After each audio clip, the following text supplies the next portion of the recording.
Unpopular opinion, teaching young children financial literacy alone will not make a difference in how they use money in adulthood.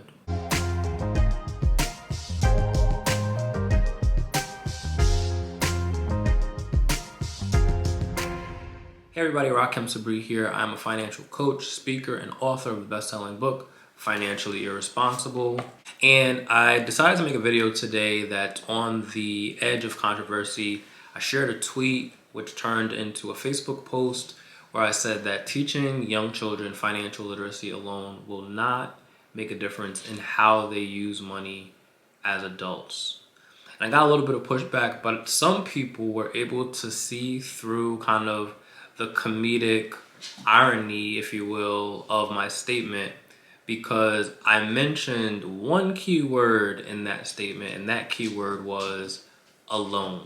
I believe that financial literacy alone will not make a difference in how young children perceive and use their money as adults, simply because there is not context being provided.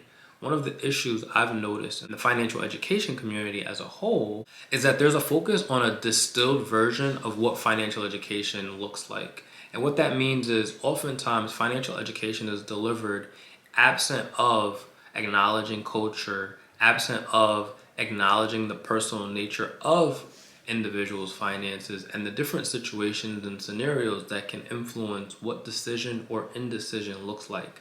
There's the absence of addressing financial traumas or other traumas that impact the way that we view money or our willingness to do the things that we should be doing, that we know that we should be doing with our money, but choose not to because of some other greater issue. Or maybe it's a lesser issue, but it's an issue no less that acts as a roadblock in achieving our financial goals and dreams.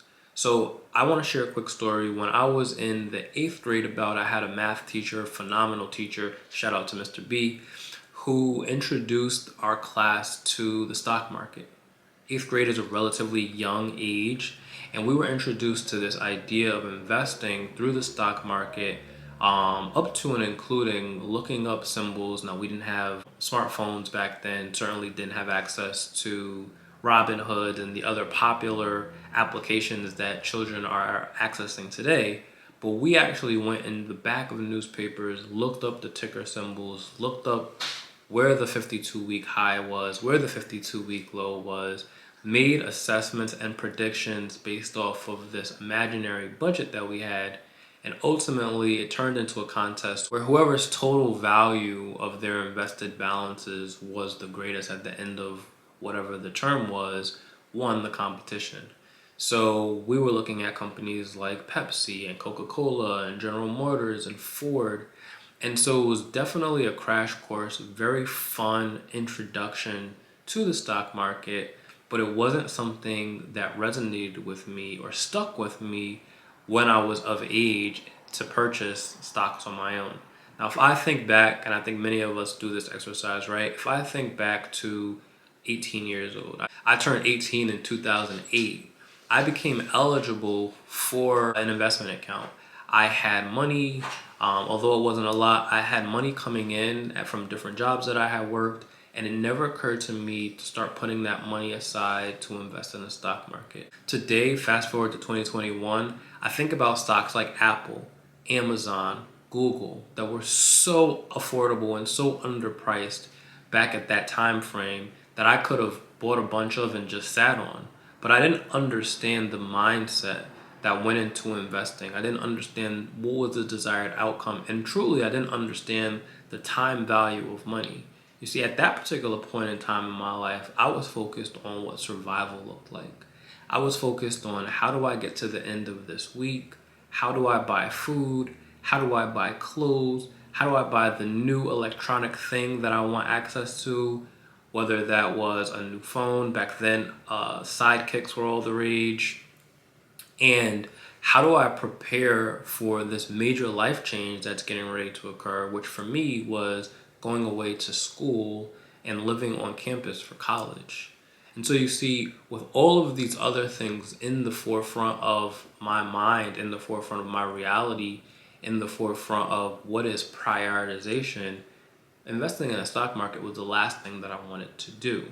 And so I make this point that introducing a financial education to young people alone is not going to make a difference in how they choose to spend money in their adulthood.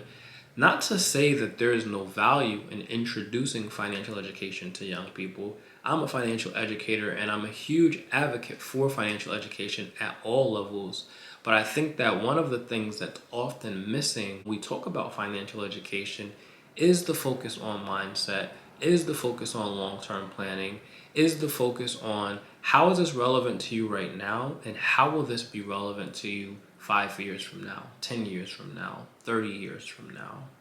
So financial education is definitely important, and it's definitely important for young people so that bad habits are not built before the education sets in.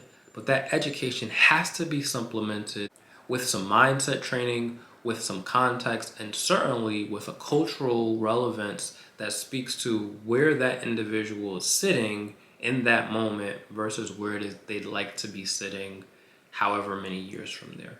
And when I like to focus on cultural context, and I use the term cultural competence, but I like to focus on cultural context, especially because within the different cultures and how different cultures move and navigate with their money, there can be a lack of emphasis on what generational wealth looks like, what group economics looks like, what the ceiling for success looks like financially, professionally, and personally. There may be communities and cultures that focus on entrepreneurship and says, I'm going to inherit my family's business, or I'm going to take over my family's business to continue building wealth or to keep wealth within the walls of our family. There could be a focus on education that says you're going to go and become a doctor or a lawyer or some other public servant and make a lot of money, but also you're going to carry the pride of our family in doing this type of work. And there could be a mindset culturally that says you just got to get out and you got to survive.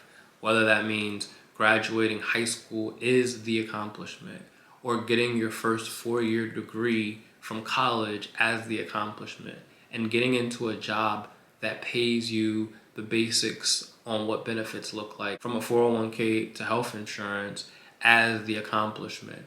And so there is no greater aspirations created based off of what the cultural context is saying to the individual sitting in the seat. The last point that I want to make, and I talk about this point in my book, Financially Irresponsible, is the idea of self-fulfilling prophecies. In Financially Irresponsible, I talk about two types of self-fulfilling prophecies. I talk about the self-fulfilling prophecy that says that no matter what it is that I believe about myself, if I buy into the belief system of the people around me, around who I am, who I'm going to be, and what I'm capable of accomplishing, then that is going to become my reality because I'm more invested in what the public believes about me than I am in what I believe about myself. And that speaks to an idea of empowerment and self-esteem. The second self-fulfilling prophecy that I talk about is actually quite the opposite.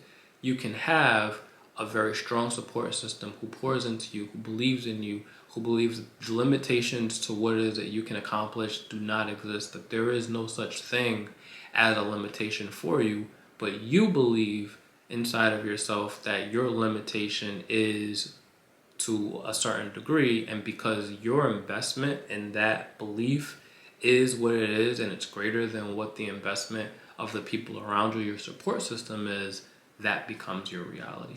And so again, when we speak to cultural competence, when we speak to context, when we speak to financial education, and when we speak to self-confidence, I believe that the combination of all of those forces need to be introduced, not just in classrooms or schools, but at home and in any other environment that adults can influence to create a space of learning for children, so that the financial education is a foundation that's followed up by a belief system, by a context or understanding of what is possible, and by the self-esteem inside of themselves to go out and make those things happen. This is Rakim Sabri, and I'm out.